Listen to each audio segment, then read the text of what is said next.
और रूस के कब्जे वाले यूक्रेनी शहरों में जारी है भारी तबाही।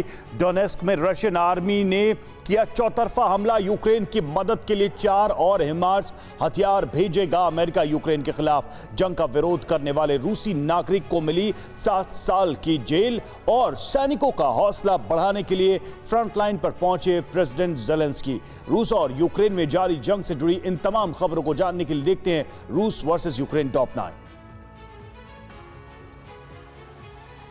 लुहांस्क के गवर्नर से रही हैदाई ने रूसी कब्जे वाले यूक्रेनी शहरों में भारी तबाही की चेतावनी दी है। गवर्नर के मुताबिक सेवेरोडोनेत्स्क पर रशियन कब्जे के बाद स्थानीय लोगों को खाने पीने और बिजली के अलावा कई तरह की परेशानियों का सामना करना पड़ रहा है, जबकि रूस की सेना अब भी अंधाधुंध बारूद बरसा रही है। लुहांस्क बॉर्डर से सटे कई गाँव में दोनों सेनाओं के बीच भीषण लड़ाई जारी है। पूर्वी यूक्रेन में लुहांस्क के सटे डोनेत्स्क इलाके में भी रूस की सेना ताबड़तोड़ हमले कर रही है। रूसी हमलों के बाद यहां के बुनियादी स्ट्रक्चर को भारी नुकसान पहुंचा है। शहर की कई बड़ी इमारतें इन हमलों में ध्वस्त हो गई हैं। सड़कों पर हर तरफ मलबा बिखरा हुआ है। पिछले दिनों प्रेसिडेंट पुतिन के ऑर्डर के बाद रूसी आर्मी डोनेत्स्क इलाके पर चौतरफा हमले कर रही है। यूक्रेनी रक्षा मंत्रालय ने रशियन टैंक काफिले पर जोरदार हमले का एक वीडियो जारी किया है, जिसमें उनकी आर्मी ने ड्रोन स्ट्राइक के जरिए रूस के 9 टैंक्स को एक ही इलाके में ध्वस्त कर दिया। ये टैंक लुहांस्क से डोनेत्स्क की ओर बढ़ रहे थे। यूक्रेन के रक्षा मंत्रालय ने दावा किया है कि उनकी फौज ने पिछले 24 घंटों में रूस के 35 टैंक्स को तहस नहस कर दिया, जिससे अब तक की जंग में तबाह हुए रशियन टैंक्स का आंकड़ा 2000 के पार पहुँच गया है।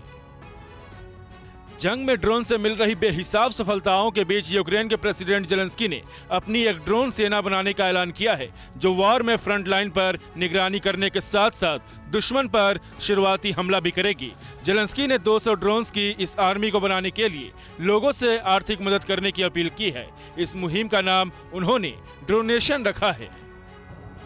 अमेरिका ने लंबी दूरी तक रॉकेट दागने में सक्षम अपने हाइमरस के एक और बैच को यूक्रेन भेजने का ऐलान किया है। ये घातक हथियार उस पैकेज का हिस्सा होगा जिसकी घोषणा अमेरिकी राष्ट्रपति जो बाइडेन ने शुक्रवार को की है। नया शिपमेंट पहुंचते ही यूक्रेन में कुल हाइमरस की संख्या 1 दर्जन हो जाएगी। हाइमरस मिलने के बाद यूक्रेनी सेना ने रशियन आर्मी पर कई बड़े हमले किए हैं। यूक्रेन में रूसी सेना बेहद खतरनाक टोर्नेडो एस का इस्तेमाल कर रही है। इसका विस्फोट भारी तबाही मचाता है। टोर्नेडो एस 100 फुटबॉल फील्ड के बराबर जगह में तबाही मचाने में सक्षम है।